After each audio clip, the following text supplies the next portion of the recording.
Hello. Hi. And welcome to It's Fate. I'm Morgan Barker. I'm Katie Christiansen. And today we are covering chapters 35 through 42 of A Court of Mist and Fury by Sarah J. Maas. Oh, and we're going to start. I'm sorry. Just general spoiler warning, I guess. Yeah. It's a reread, but I feel like we try to call out when we're doing. Yeah, and I feel like spoilers. there's not that much in this section. We are doing our little personal question of the episode. Yes. Pequot. A pequod.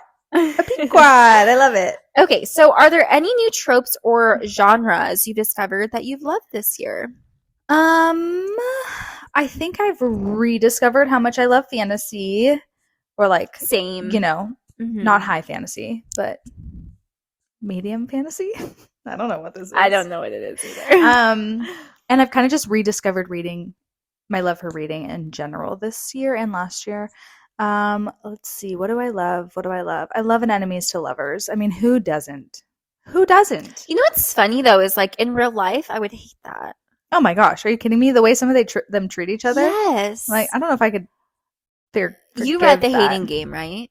I did. He like made her cry. It's just like this rom-com. If you don't know what I'm No, it's literally referring to. It's a book on. It's like a romance. It took the idea that boys flirt with girls or boys are mean to girls when they have crushes on them, and it took it times a million. Yeah. And now it's not just like elementary school boys, it's a grown man who can't process his emotions, who is literally being absolutely cruel to a grown woman. He's and like making her cry daily. Yes, and then all of a sudden attacks her with his mouth in the elevator. Yeah, and then he's like super sweet the rest of the book. Yeah. I'm like, it's very strange. I don't know. Yeah. Anyway, the book was a fun read, but any other tropes or genres that you really liked? Oh, I also have really gotten into memoirs and like autobiographies, but I like to listen to them on audiobook. I don't really like to read them. When I'm reading, like sitting down and reading, I typically like to read something that is not nonfiction. Thank you. Yeah. Mm-hmm. Yeah. What about you? Sense. Yeah, definitely rediscovered my love for fantasy. Mm-hmm. I mean, I always loved Harry Potter. I mean, I mention Harry Potter like every episode, but so and Twilight. I love Twilight too. But definitely this is like back into like world building and like wanting to know like everything about a world. I also really like enemies to lovers. I don't know why. It's so intoxicating. Because you know what's going to happen. I know. And you're just waiting. It's that build up. Yes. The sexual tension. Yeah. I also would love to read some more like friends to lovers. Mm-hmm. So if anyone has any good recommendations, let me know. Yeah. Because I think I would really love that even more because that's just what I like more. Would you classify Reese and Farah as enemies to lovers or friends to lovers? I would say, that's a hard one. She did think he was an enemy though. So I'm going to say enemy, but they do become friends and like friends to lover. It's like weird. It's like this in between of like enemies and friends. Yeah, because she was never his enemy. Mm-hmm. Like they were not, I don't know. It's weird. Like I would probably consider more like if Lucien ended up with Farah, like they would be like for sure friends to lovers. Oh yeah, for sure. Yeah. Okay. So let's dive into it. Chapter 35. We left off in the summer court. Wait, can we talk about what we're wearing? Oh my gosh, yes. We're wearing black for something that comes near the end when Farah goes to the Hewn City. And we thought about just putting on 2 pieces of fabric and calling it a day. I don't think that would be good. We might get flagged. We might get flagged on YouTube. We get flagged. We have jobs and careers, Yeah. So this is our version of this is PG version. A PG, more casual version of some Hewn City attire. Mm-hmm. So, yeah. Okay. Sorry to interrupt you. Yeah, no, it's fine. And I don't know if anyone who watches on YouTube or even just watches our TikTok trailers has noticed, but we do intentionally pick out something to wear. for every episode. Spotify, I uploaded the video for episode 9. Oh, that's fun. Yeah, so you can see us that there. They can do that. Mm-hmm. That's okay. Fun. Chapter 35. Yes. So we left off in the summer court. Tamlin and Tarquin were like, not Tamlin. Oh my gosh. Farrah and Tarquin were looking at treasure troves and whatnot and flirting with each other. And Farrah's looking for the book. So in the days there, Farrah just wanders the city looking for signs of the book. She looks out from the castle and sees a small building in the ocean's low tide. And she just has this feeling that that's where the book is. I had kind of a hard time picturing this. Me too, because like the tide goes down and you can see the building, but I'm like, the building must be very small. Yeah, it must be tiny. Yeah, which it sounds like, which we'll get into it. It sounds like it's mostly underground. But yeah, it was kind of hard to picture. While having dinner with Tarquin in the summer court, Farrah casually brings up the building she saw and can tell that it's the book just based off Tarquin's reaction, because everyone's kind of like, we don't need to go there. Like, that's just, they're just trying to cover it up. Yeah. And Farrah actually ends up invading his mind and implants the thought that she is safe and he should trust her so that he doesn't start to question her. What do you think of Farrah invading his mind like this? It's so hard because we've kind of talked about like glamours and going into people's mind and how it really is such an invasion of privacy. It's a total violation. And obviously we read the book from Farrah's perspective, so it's easy to be like, well, Farrah needed to do this. But we don't know Tarquin's perspective. I don't know. It feels like Farrah uses this power very cautiously and uses it only when she feels like it's absolutely necessary for the greater good. Yeah. Honestly, the whole description of her like entering his mind, but also having to be like, oh yeah, in my body back there, I need to like eat and blink and like. No, I don't understand. It's so weird. Yeah, I agree. It is. I'm glad she does use it cautiously and she's doing it for the greater good, because I feel like that could be a power that you can absolutely take advantage of. Yes, I agree. And I also think, to kind of piggyback off of what you said about how like she's using her power and has to be so focused on it, but also has to be present in what she's doing. We see so many people or so many, characters doing that, especially in Throne of Glass. I'm like, how are they functioning while also controlling like everyone's mind? They're multitaskers. Yes, to the nth degree. Rhys visits her room and tells her she did a good job on convincing Tarquin, and he says that he actually still feels icky when he has to do that to people. And since Farrah can feel when Rhys attempts to enter her mind. Rice? Did I say rice? You said rice? Oh my god. I'm hungry. I could go for some sticky rice. Since Farrah can feel when Rhys attempts to enter her mind, do you think others can sense when someone try to enter their mind? I don't think so. I think because she knows him so well, she can feel it. I also think he doesn't try to cloak when he does. Right, and she did. She was like, I'm going to be the essence of Tarquin to like become him. Yeah, because I feel like it would kind of defeat the purpose of, maybe it would be a good thing if they couldn't disguise themselves going into people's minds. But I think he definitely is really skilled at hiding himself. But he tries not to with Farrah because he wants to be like, look, I'm not evil. That's a good point. He tells her that there are parts of her mind that he will never read. Good. I like that boundary. Do you think you would be able to have a boundary like that if you had the power of being like... I think it would be difficult, but I imagine if I was 500 something years old, I would have had enough time to kind of master that. And I think it would be really hard when, like, especially if you knew, like, if you felt like someone was lying to you or hiding something, like, purposely, maybe not like completely lying, but hiding other things. I think it would be hard not to be like, oh, let me just see it for myself. I know. Yeah, that would be hard. Tricky power to have. Yeah, especially in like a strong relationship, because then you feel like you don't want to cross those boundaries, but you also do. I don't know. That'd be tough. Amren joins them, and they decide that they're going to steal the book the next night. Okay, so Tarquin shows Farrah around the mainland, and she has major guilt over knowing that she is going to steal from him.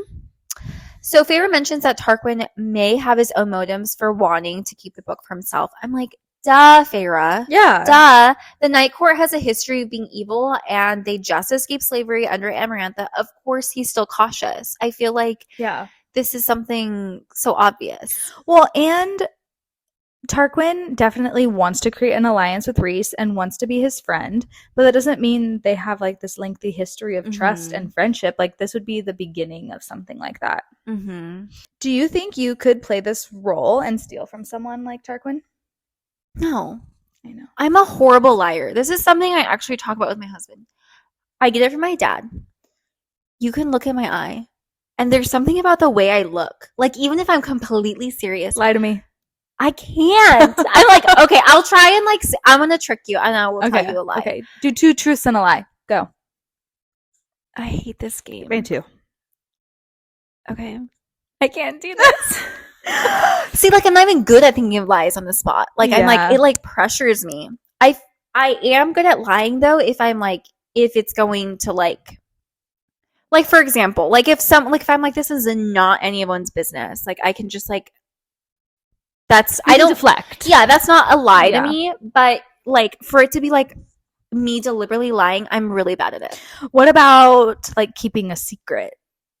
I think I'm good at keeping secrets and surprises, but I don't like to. It like takes so much out of you. I was talking, so my husband, he was, we were talking about like surprising something. I don't know. And he was like, well, if they say this, I'm going to say this. If they say, and I'm like, are you psychotic? I was like, who thinks of this? He's like, you don't think of like what you need to say. I'm like, no. And he's like, that's why you're a bad liar. And I'm like, that's so true. Because even like not necessarily lying, but if we know we're going to an event or a gathering where people are going to bring up stuff that we don't want to talk about, or like that we know they don't actually want to hear our opinion on, it's like, okay, we come up with answers that aren't necessarily lies, but also aren't the truth. Yeah. Just deflections. Yeah. But yeah, we prep.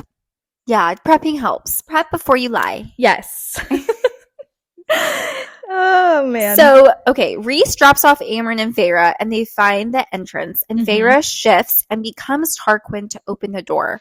Very interesting. Do we ever find out the reason, like, why the Summer Court has the book exactly? No, I think it even says in the book, like, they don't, maybe because the Summer Court has always been kind of neutral. But they don't know like when it happened or who it was given to or why.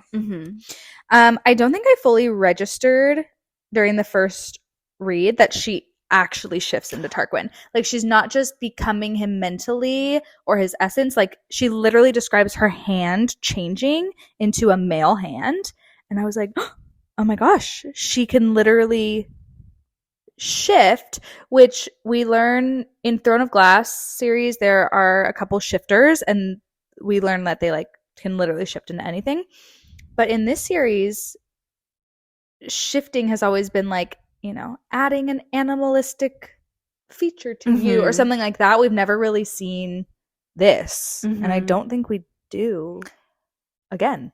No, and I think it's interesting because they say that she got this power from Tamlin. Yes. But we never see Tamlin shift into like a completely different person or anything like that. And he can shift other people, which I feel like in Throne of Glass, they can't shift other people. It's only themselves. Yeah.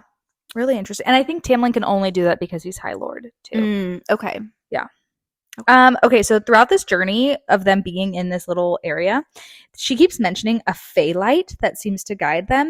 And I feel like later in the book they use the term Fey light again. What is that? I imagine it like an orb that's like a light, and it can move, like walk, like can like move down. That's what I imagine in my like head. the floating candles in Haunted Mansion. Kind of like that, yeah. Okay. But a little light. So Amren and Feyre go further into the chamber, and Feyre is able to open the box the book is in, but then it slams shut, and then like the box slams shut, not the book. Okay. The box slams shut, and it calls her a liar. Why do you think the book could detect that she actually wasn't Tarquin, but the locks couldn't? I think it attests to the book's power and how ancient it is. Yeah. Yeah.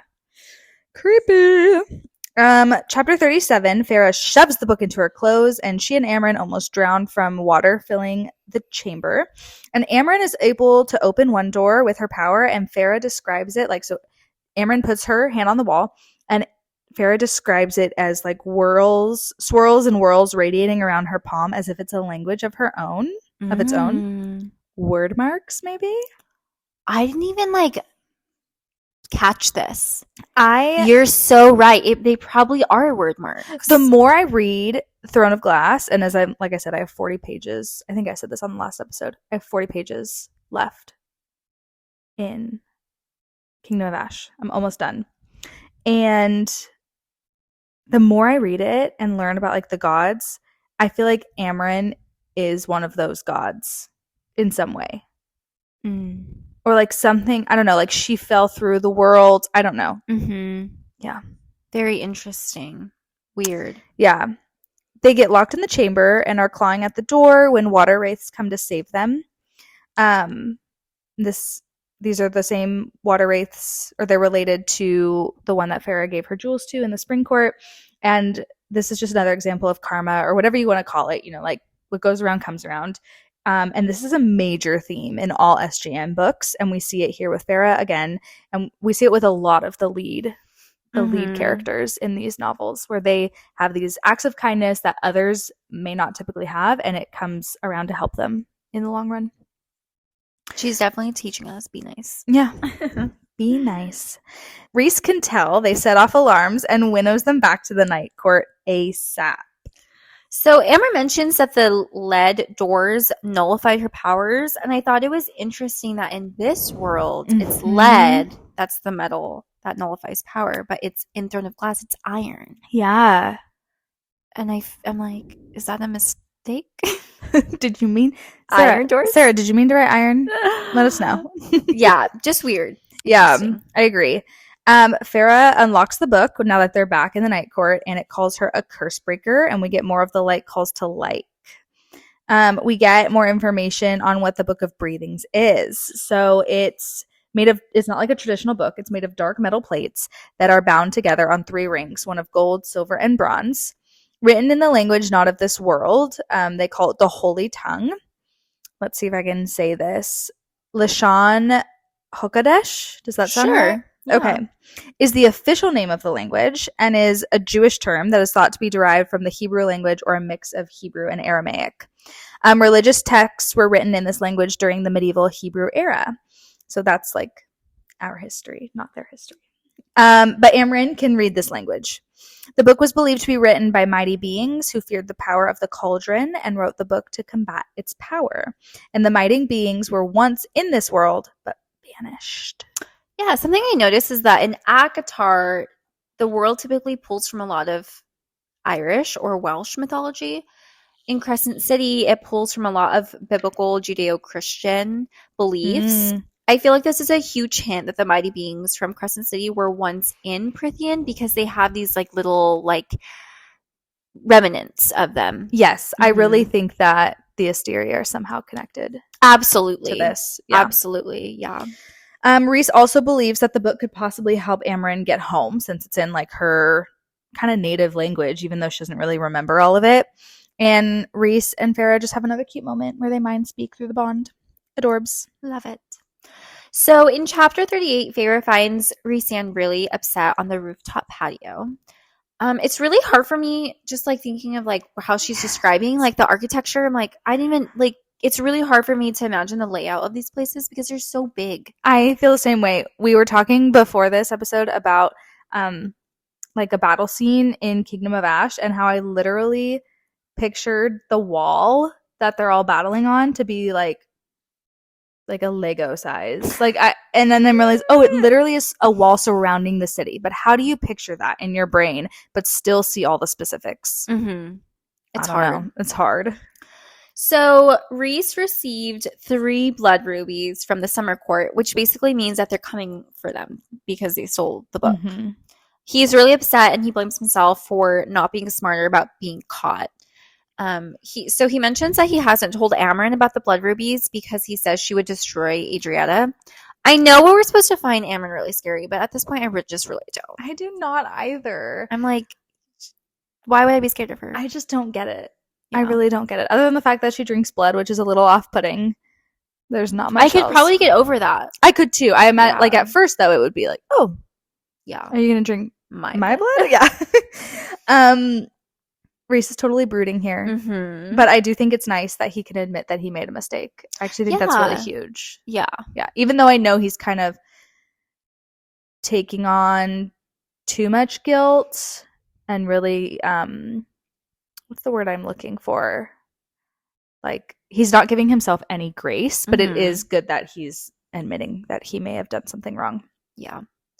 So Feyre starts super flirting with Reese in order to get him out of his bad mood, but Azriel interrupts them. Mm-hmm. Do you think they would have actually gone to the lingerie store that they were mentioning if Azriel hadn't shown up? Absolutely not. Farrah would have done something to get out of it. I know she would have. She's all talk at this point. I feel like she would have they would have been walking over there and Yeah. she'd be like, let's go over here. Oh, look, it's more. Bye. I'm hungry. We should go eat. Yeah, exactly. Yeah. So while Feyre is leaving them on the patio, Reese sends Feyre a spicy scenario in her mind. Okay. Do you think this was all Reese, or do you think Farrah had something to do with it too? I think because she was already thinking about it and he could feel that, then it probably amped it up. But I do think she does have to take some responsibility. She was thinking about it before he sent those images. Oh, yeah. I think that she started the scenario and then he escalated it. Because that's what it seemed like. It was like, oh, she's totally picturing it. It's kind of innocent. And then all of a sudden it was like, yeah, left turn, and it got real spicy. So yeah. That's my guess. Moore later mentioned that when Reese broods, nothing can change his mood, and Farrah feels a sense of triumph.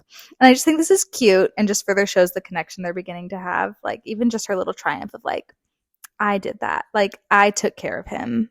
I got him out of his mood. Yeah. It's cute. Yeah, I think it's cute too.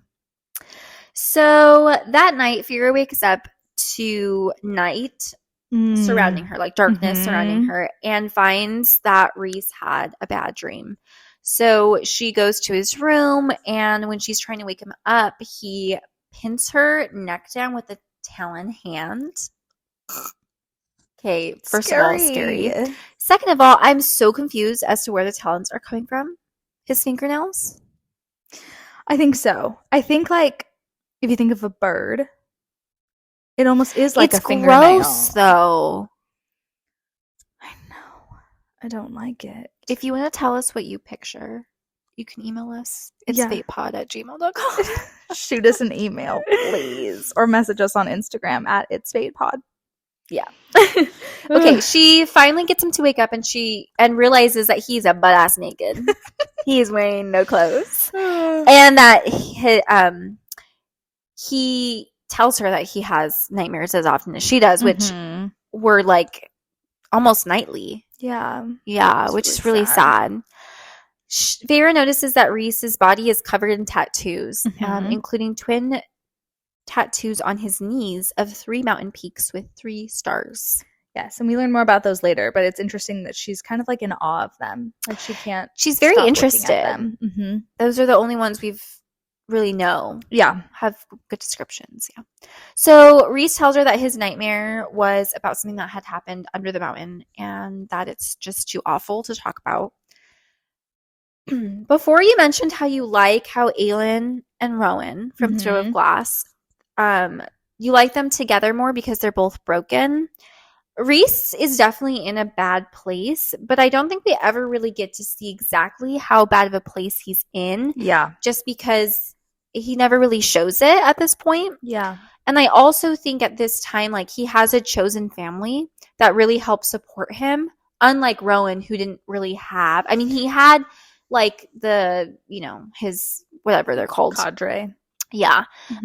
But they weren't really at that point. They weren't chosen family. Yeah. And I think it's just this interesting to see this contrast between someone who has familial support or just friend support, just emotional support compared to someone who also has gone through really bad things and doesn't have anyone. Yes, I agree. And also I was thinking about more of why I liked Rowan and Aelin more. I think, and honestly, this is, I think, why I like Throne of Glass more, is it's written from so many characters' perspectives, but it's not like it switches to, what's it called? first person for each character. Like, it's always written. Is that third person? Yeah, I think so. But the author, she just does such a good job of like shifting it.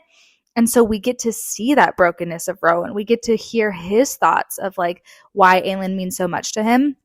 And the series as a whole, with ACOTAR, I feel like there's so many unanswered questions of like, where did these people come from? What have they been doing this whole time? Why have they been thinking this? Blah, blah, blah, blah, blah. Whereas in Throne of Glass, we get all of those perspectives. So when everything comes together, it just makes so much more sense to me. And I think that's the big kicker up to why I like that series so much more and why I like that couple so much more. That makes sense. Yeah. Not so much more, but just more. Yeah. That makes sense. This also shows with like the nightmare and stuff that having trauma or going through hard things doesn't mean you can't have healing, hope, and love. Kind of like Rhys chooses to. Like you said, he has this community, which helps a lot. But he's clearly been through really, really terrible things. And you don't have to make decisions to treat others poorly based off what you've been through, which I feel like is kind of how Tamlin acts. And I think we can all see that just in the world around us. There are people who have been through really hard things, and while that sucks and it may be a reason for certain behaviors, it's not an excuse to like be cruel. Yeah. You know? Yeah. Something that I was thinking about is the way that Tamlin still thinks like very black and white, right? Like he thinks Rhys is this bad guy. He thinks he's going to like, so he's always going to choose bad things. Yeah. When that's not necessarily true. Like we live in the shades of gray. Like someone, like typically people aren't completely evil, completely good. Yeah. So I feel like Tamlin definitely suffers from that like really black and white thinking of like evil and good. Yeah. And he has to live a certain way to be good, which is actually leading him to have more like evil tendencies. Yeah. Yeah. So Feyre gives Rhys a kiss on his cheek while she's leaving his room. And she looks back and she gets a flash of a painting in her head. And okay, again, we mentioned this in the previous. Yeah. Your sister really does not like this. She's like, I do not get it. Like you are. Yeah. Yeah. And I'm just wondering, I am not a painter. I'm not very like artistic in that way. But if you like to paint, is this how real painters, I'm sure not every painter, but is this how some painters like see the world, inspiration? Yeah, I'm curious too. If you're a painter, let us know. Chapter 39, Feyre goes to visit Amren in the morning and brings her some lamb blood. I feel like she does this as kind of a like peace offering. Yeah, exactly. Yeah. You know, like be my friend, tell me what you know. She definitely learned this from Rhys. Oh yeah, because that's what he does. He's always giving her gifts. Yeah. Amren's apartment is described as one big room with furniture and jewels scattered with no kitchen overlooking the river. Amren is relearning the language the book is in so they can work fast once they get the other half of the book from the queens. And we find out that Varian sent Amren jewels to soften the blow of the blood ruby. And the blood ruby is also being used as like a paperweight in Amren's apartment. And I love it. That's just that nonchalantness that both my sisters said they liked about her, that she's just like, you don't scare me. Yeah, whatever. Weeks pass, and Feyre spends the time training with Cassian and Rhys, and we learn that Az's spies have a hard time infiltrating the mortal queen's courts. Similar to how we talked about the spring court last week, but do you think this changes who and what we think his spies are? Why do you think it's so hard for them to spy on the queens? I wonder if they just have like spells and things in place to make it hard. The same thing with the spring court. I wonder if Tamlin or someone on his court put protective wards, kind of wards on there, exactly, to help with the infiltration. Yeah. Another thing I noticed is they're just kind of like describing daily life there is that it seems like Mor, Cassian, and Azriel all live either at the House of Wind or the townhouse. I don't know. It seems like they live at the House of Wind. Why do you think they never got a place of their own? I don't know. I think it's all especially strange that Mor doesn't have a place of her own, because it seems like she's would want more of her space. Yeah. Like she likes her privacy, I feel like. Yeah, she has a lot of secrets. Yeah, and it is weird to me that they just all and the House of Wind is very big, so you could live there and not see someone all day or even, I'm sure, all week. But yeah, it's weird. Yeah. Maybe a testament to and where do they go to? So in the last book, I'm not really spoiling anything. Yeah. But in the last book, we see that Nesta lives in the House of Wind, and there's no one else there. I'm like, so do they finally get a place? Do they like? Yeah, I don't really Yeah. actually, it seems like in that book, Cassian and They have a Azrael place. live in the House of Oh, Wind. they do, but Moore's not like seen very much at all. No. So I don't know. Yeah, because they would like come and go and sometimes be at dinner, sometimes not. Yeah. I don't know. I don't know either. She learns more about her powers and the High Lords that she got each power from. The decor is really giving me like Southern Continent vibes from the Throne of Glass, because the decor is described as having like a lot of libraries, just like their whole vibe. That's so true. And Helion is like, he's a healer. He's a healer. He's like the spell, what is he called? Like the spell weaver or something like that? Spell something. Spell something. Like he has a lot of spells and he's a healer. So that's an interesting connection. Farrah and Rhys send little notes back and forth to each other, which is just totally their thing. Rhys says that he's always wanted to be a different High Lord than his dad and always had a vision for it. And Farrah compares that to Tamlin never wanting to be a High Lord. Whereas Rhys was like, I will be this and I will be different. Tamlin was just like, I don't want this. I love this insight that Farrah gives about why Tamlin runs the court the way that he does. He does his job, but he doesn't seem like he has like dreams or aspirations for it. He doesn't want the role. He never wanted the role. He probably never, like, he does say, I think in the past book, that he knew that he was going to be High Lord just because he had a lot of power, but it was always like something he was running from. Yeah. Unlike Rhys, right? He's the only boy, which we know High Lords are only males at this time. And so he knew he was going to be a High Lord. So I feel like he had more time to like process it and train and like think about like what kind of ruler he would want to be. Yeah. That's a good point. The human queens finally agree to meet with them, and they fly off to Farrah's sister's house. Farrah mentions that everyone is dressed super nice as well. So Rhys's crown is described as a sibling crown to Farrah's gold diadem. I love that Rhys is just giving her basically like a queen's crown to wear, and she doesn't figure out that he's like completely obsessed with her. I know, no big deal.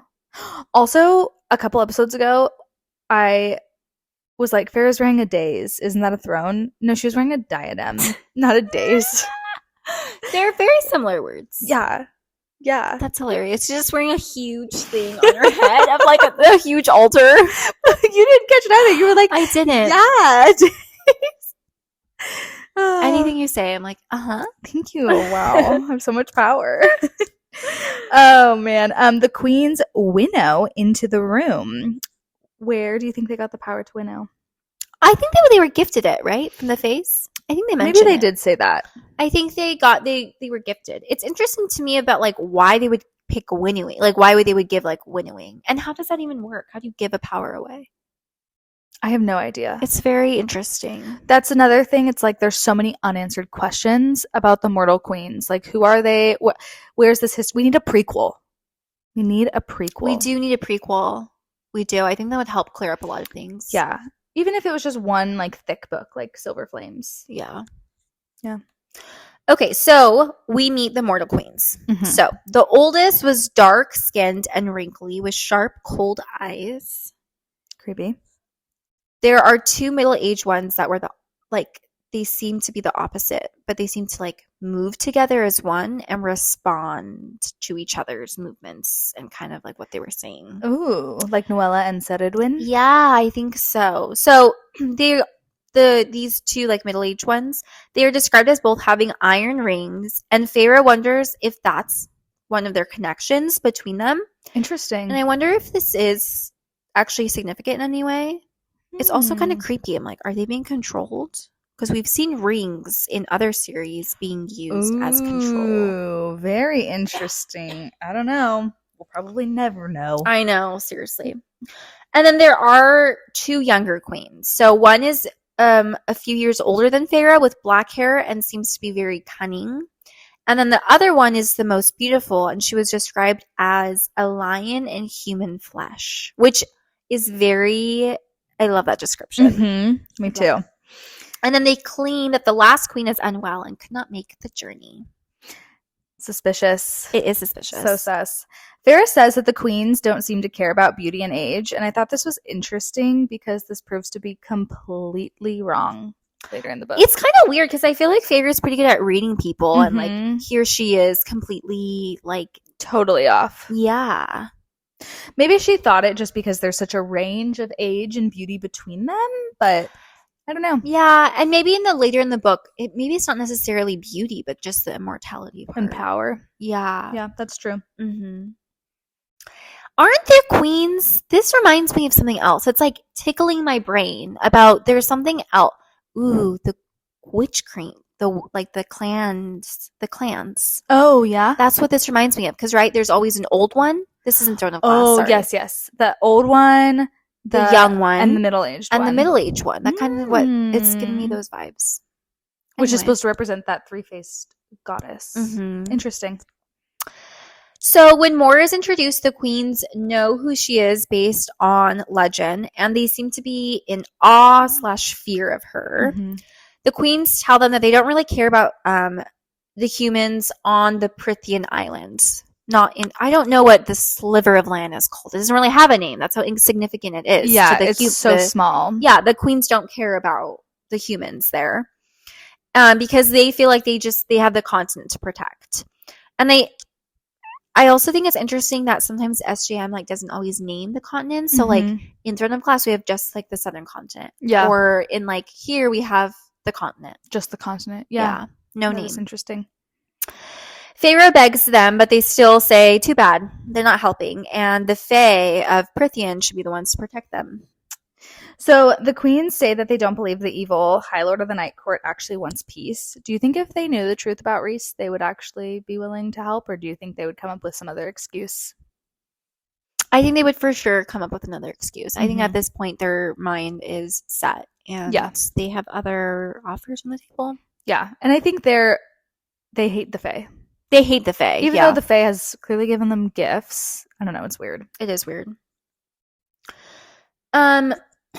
Mor stands up to them, and she gives this little speech about how the queen's ancestors would be ashamed of them for not helping, and that Miriam and Dracon.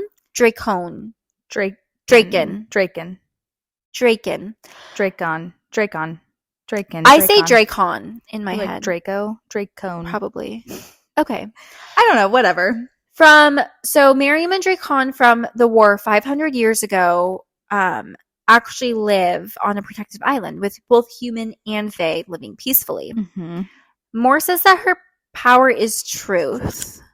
What does this mean? Can she never lie? I don't know. She literally stands up and she's like, I am the Morrigan. It's a little cheesy. From the war, you know who I am. My power is truth. And I'm like, and what does that mean? Yeah. And this is just another moment in this series where I'm like, we're not getting the whole story. And even Amren, like, we never really understand her power. Mm-hmm. We never understand Mor's power. And like, maybe we'll get it since the series isn't done. But I'm not scared of these people. Because I don't understand them. Also, your power is truth? That sounds lame. Yeah, like, what does that mean? But they're in awe and have fear of her. So clearly it feels like I should be scared of them, but I'm not. Yeah, I'm not. I'm scared of the boys, the males, because their powers are more described. Mm-hmm. But, and like Farrah, but I don't know. So the queens say that they have to have proof that the Night Court are evil since they have a bad reputation, especially Rhys. And then they winnow away, and Elaine says they should go to hell. Which, spicy. I love it. Yes. Okay. We really see the difference between Nesta and Elaine by their interactions with the queens. Nesta didn't even bow and had no problem with telling them that they were being selfish. Just like, forget them. Yeah, well, Elaine curtsied and made a comment after they left. And I don't think it's like, oh, Nesta's so, like, strong, whatever, and Elaine's so, like, dumb. I think Elaine has better... She's playing the game a little bit. I think Nesta's so fiery and so angry, and I think she has a very strong sense of, like, right and wrong, that she's like, no, you have to do this. Kind of like Feyre. Like, what are you doing? Like, you have to do this. Yeah. And Nesta's kind of like, screw manners. Like, like, F politeness. Whereas Elaine's more of... like still kind of, well, I'm going to be polite to your face. Yeah. And then I'm going to talk shit about you later. Chapter 41, they go back to Valaris and let Amren know that they didn't convince the queens to give them their half of the book. And Amren mentions that Pharaoh wasn't enough. And she said it really casually. I don't think it was meant to like hurt her, but honestly, who knows with Amren? Yeah. And Pharaoh totally internalizes that. And this is just another moment where I know we've talked about like who we are. I can relate to Pharaoh a lot in this moment. And this is also a typical oldest sibling trait of like feeling like you have to be enough to bear all the burdens of the world or of your family dynamic. So I was just like, oh, I get it, girl. Yeah. I get it. For sure. More offers to go to the queen's palace, and Az is like, heck no, that palace was built by the Fae so that the humans could be protected from the Fae. So another moment where I'm like, why are the queens so angry when the Fae literally did this? I don't know. I think it's hard too because like they're really angry, but their anger is based on like lore and not personal interaction with the Fae. That's true because these were their ancestors, like lots of ancestors ago, based off of a mortal lifespan. So things have been forgotten. Farah asks more about Miriam and Dracon, and so we get a little history about them. Miriam was a half Fae, half human slave who was given to Prince Dracon as an engagement gift from her evil queen. Gross. So gross. Yeah. So Prince Dracon was engaged to the evil queen, and then the queen's like, here's a gift. It was like an arranged marriage, I believe. Yeah. Prince Dracon let her free, and she joined Jurian and the human rebels, and she became Jurian's lover. Well, then Prince Dracon broke off his engagement with the evil queen and joined the rebel efforts, and then him and Miriam fell in love. They were believed dead when they went to go free Miriam's people, but have actually been living in peace. And this is just like one big giant soap opera, and we need this book. Yeah, it actually sounds really, really interesting. Yes. Especially if we got like Jurian's point of view. Yeah, really, really interesting. Why do you think Rhys is so hesitant to ask them for help? I think it goes back to something we've talked about as a trait in a lot of the Fae is like their blind loyalty to certain things.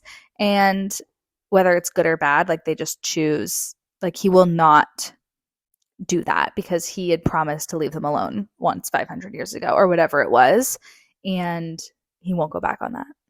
I almost wonder if he's like a little bit jealous of them too, like if he feels like, yeah, if I was living in peace for 500 years, I would want to just like live in peace, like leave me alone. Like I just want to be with my people and like protect them. Yeah, and he could totally be feeling that for them of like, I'm not going to take that away from them. Yeah. They plan to go to the Court of Nightmares to steal the Truth Orb that Mor's father has in order to show Valaris to the queens. Yes. Is this the Ouroboros? That's what that's called, right? I thought that was, no, that's the mirror. You're right. Okay, that comes later. We don't know what this is called, did we? I don't think so. So it's mentioned that the orb is filled with truth magic, the same truth magic that runs in Mor's veins. How is the power of truth so frightening? Everyone acts like the Morrigan is terrifying. I don't know. I definitely feel like her power hasn't been unleashed. No. And I don't understand why it's not later. Like when they're... I think it is going to. But okay, spoiler for the next book. I mean, it's literally called War and Ruin. A war is coming. Things aren't looking good. Okay. Why doesn't Mor release her power? This is a big spoiler for Silver Flames, and I guess I don't have to ruin it. Mor has some trauma, right? We know this. But we also know that she is maybe hiding things of like what had happened to her when she was left at the Autumn Court, in particular with her fiance that she was arranged to marry, Eris. And Eris gives these clues that like there's like Mor knows what happens. There's more to the story. And I wonder if it's because Mor isn't being truthful, if that hinders her power. Ooh. Like she can't access it because she's not being truthful with herself and with the people that she loves. That's really interesting. Because that's one of my biggest annoyances with this series is this whole just like, well, you can't treat me that way because there's more to the story. Okay, well, tell us more of the freaking story. Yeah. But that's a really interesting perspective. Rhys tells Farah that he doesn't want to see how Reese tells Farah that he doesn't want her to see how he acts in the Court of Nightmares, but she insists that she wants to help. He also reminds her that it's underground and it's modeled similarly after Amarantha's court. But for the first time, that doesn't make Farah fearful. And we find out kind of what you mentioned, what happened to Moore. She was sold off to marry the eldest son of the Autumn Court named Eris. I want to do a little name court, because name court, oh my goodness. Name corner. Because Eris, I feel like, is going to become more of a big role in the series. Yeah. So the name Eris refers to the Greek goddess of strife and discord. In Sleeping Beauty, Eris is the malevolent fairy who curses the princess after not being invited to the princess's christening. So I think those are two very interesting. I don't remember that. I know, me either. I wonder if it's from like the original. I think it's from the original. Yeah. Those are two very interesting connections, that she was going to marry someone who has a name like derived from being like, I don't know, troublemaking, right? Yeah. Like strife and discord, and from a fairy who curses. Interesting. Yeah. And I'm wondering, I don't know. Interesting. That is interesting. So Eris was known for being very cruel, and Moore begged Reese to do something, but his father didn't care. And because at this time, Reese's dad was still High Lord. Reese took Moore to an Illyrian camp where she hooked up with Cassian to stop her marriage to Eris. She was tortured by her family and left for dead at the Autumn Court with a note nailed to her. Disgusting. Saying she was Eris's problem. Eris dumped her somewhere, and then Azriel found her a day later. I really do think that Reese should have let Moore tell Farah her story. I know. There's a lot of that in this book. Yeah. But I don't know. Maybe they've had conversations before, too, where it's like, I trust you to share as needed. Yeah. You know? And I think Moore would have been comfortable with telling Farah by now. But she did say just a few chapters ago, she told Farah, she didn't want to go to the human land because she's like, that's a story for another day. And then we get it, 5 chapters later of Reese telling Farah. Yeah, that's true. Yeah. Kind of weird. So kind of what we talked about earlier, we still don't really have the answers as to what truly happened here. They just keep, both Moore and Eris will allude to there's more to the story, blah, blah, blah, blah. What do you think he could have been referring to? Because the whole theme is Eris isn't as bad as he comes off to be. Okay, is it a big spoiler? I don't know. I'm just gonna tell you more sexuality. Moore is. You're not gonna let Moore tell us? No, I'm not. Moore is bi, I think. I think so. Yeah, but she says that she prefers women. Yeah. In the sense of romantic relationships. Mm-hmm. I don't think she's ever been with a woman romantically. However, we don't know if she kind of I don't know.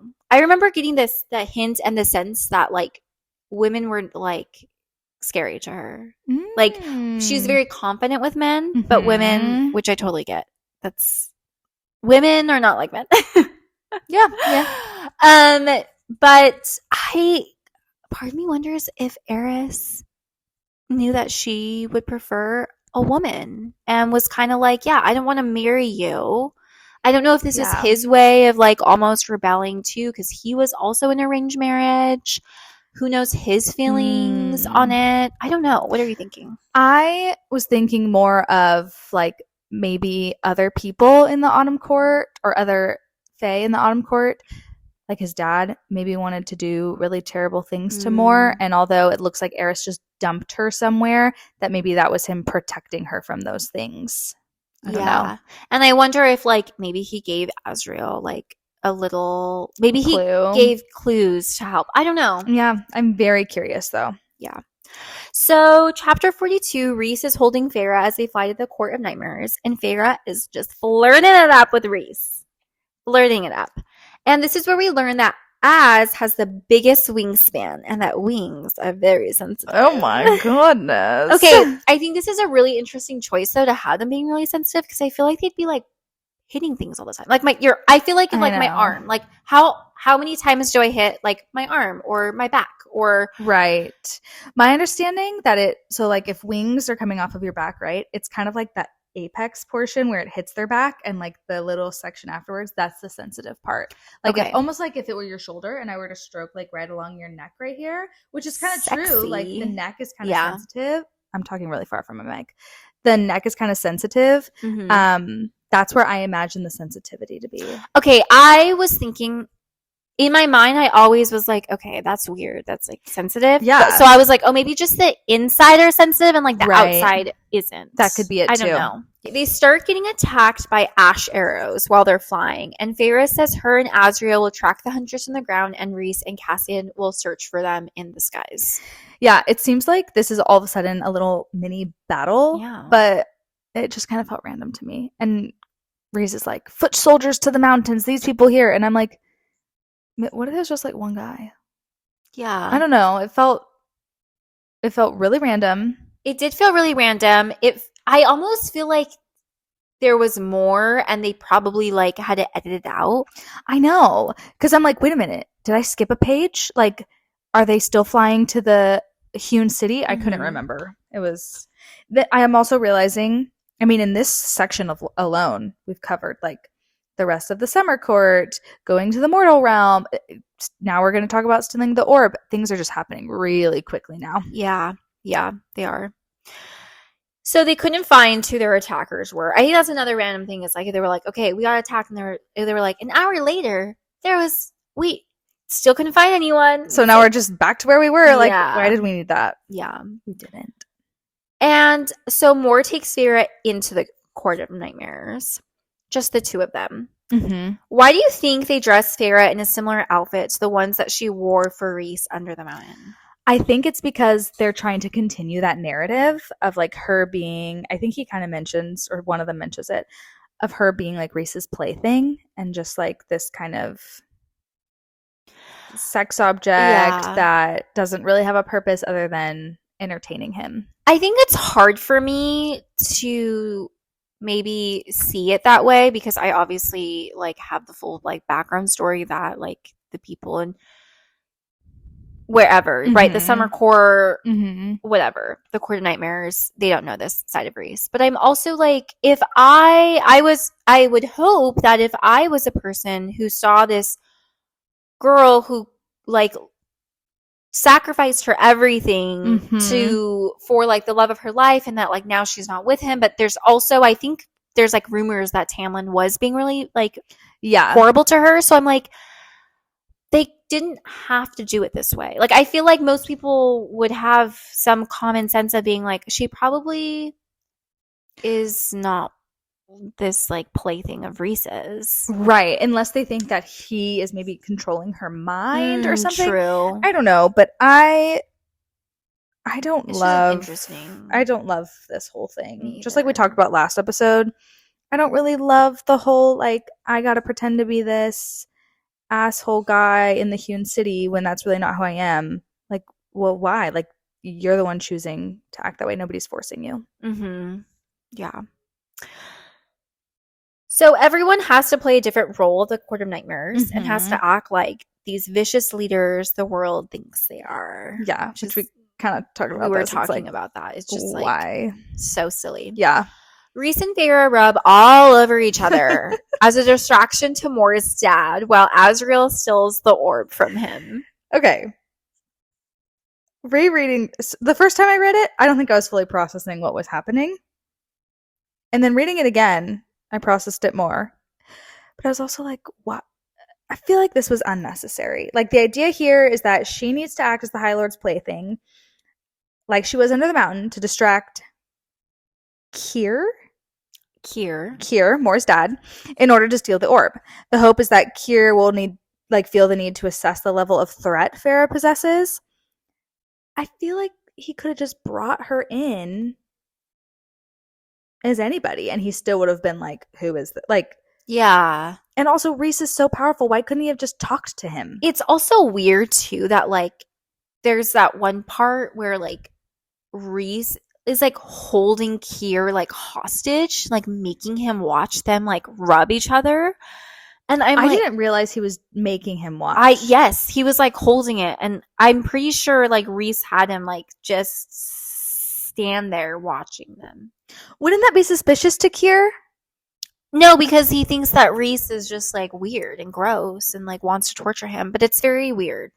It's a weird choice. I know. Honestly, I feel like a lot of the things that happen a lot of things that happen on the Court of Nightmares is confusing to me. And like Reese's power and like it's just weird.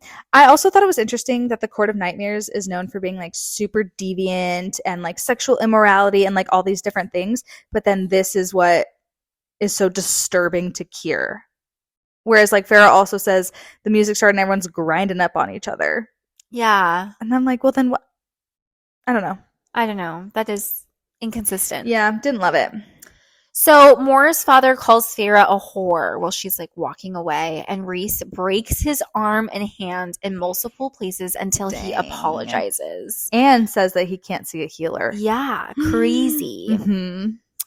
Farrah starts to realize that touching Reese had made her feel alive again. I mean, and that's kind of where we end. Yeah, that's where we leave off. Okay, I want us to rate the smut. Okay. Out of what? Are we doing chili peppers? Yeah, what kind of chili pepper was it?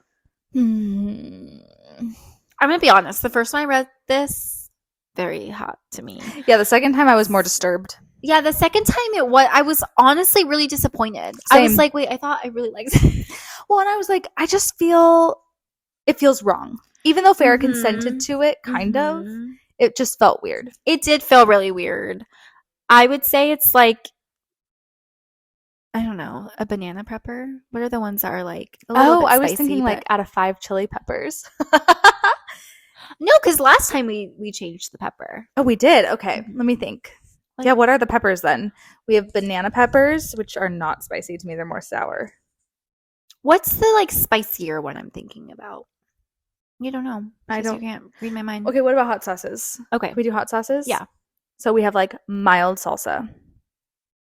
Then sriracha. Tapatio is really hot for you. It's a hot one. It's hot for you. It's hot for a lot of people. Okay. I'm trying to think if we can come up with like 3 to 5. Mild salsa. Or like a pineapple salsa. Ooh, pineapple salsa. Sriracha. What's the other hot sauce with the lady on it? Cholula. Ooh, Cholula is really good.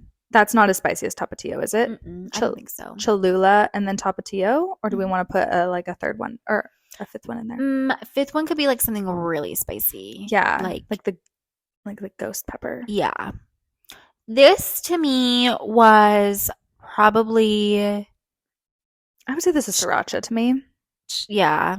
Sriracha. Or you think Cholula? No. I switched them in my brain. It's sriracha. Yeah, it's sriracha to me as well. It's definitely not pineapple salsa. Pineapple salsa is like a passionate kiss. Mm-hmm. Yeah. And this isn't sweet. No. It was kind of weird. It was very descriptive, which made it spicy. But yeah, rereading it, I didn't like it. No. I've liked rereading because I'm not so caught up in just like the romance of it all. I'm dissecting and I'm like, oh, not a fan of that. But that's okay. Yeah. Okay, I have a bunch for our next segment of In Our Prithian Era. Do we want to do a wheel or do we want to just go for it? I'm just going to go for it. Okay. This is what I was thinking this week. Farrah and Reese are very gold rush right now. Sing it. I don't like a gold rush, gold rush. Oh my gosh, Taylor Swift is back, baby. Do you know that song? Yes, but I don't know them as well as you. So sometimes I need to hear it to be like, oh yeah, that's the one that it is. Yeah, but they seem very like, especially Farrah, like, I'm obsessed with you and I love you, but like, oh my God, I don't love you. Stop it. Yes. You know what I mean? Exactly. Like, stop. Farrah right now is very clean. Oh, I love that song. Yeah. And also My Tears Ricochet. Reese is a little mirror ball. Okay, I need you to sing that one again. I'm a mirror ball. I can show you I don't know this one. Version of myself tonight. I see how he changes. That's a good one. Okay. Yeah. And then I was thinking Farrah and Tarquin are kind of like Midnight Rain. I love that. Like, I didn't even think to do a song for them. Yeah, because I was thinking like Farrah even says like I could fall in love with him if I really wanted to, but I think maybe past Farrah could. Yeah. I don't think new Farrah could. Right. I do think though, kind of going off of that, of a little bit of like what could it, like a Wheel of Fortunes moment. If let's just say if Farrah had fallen in love with Tarquin instead of Tamlin, I think they could have grown together into the people that they truly are or meant to be. Whereas with Tamlin, that was stifled. I agree. Yeah. Yeah, he seems more emotionally competent. He seems like he has more of the same goals that Farrah does, and he's willing to change. He seems like wanting to embrace change. Yeah. I wanted to do a little fan shout out because a long time ago we asked, and my friend Lisa sent this to me immediately, but it just didn't really apply when we were covering ACOTAR.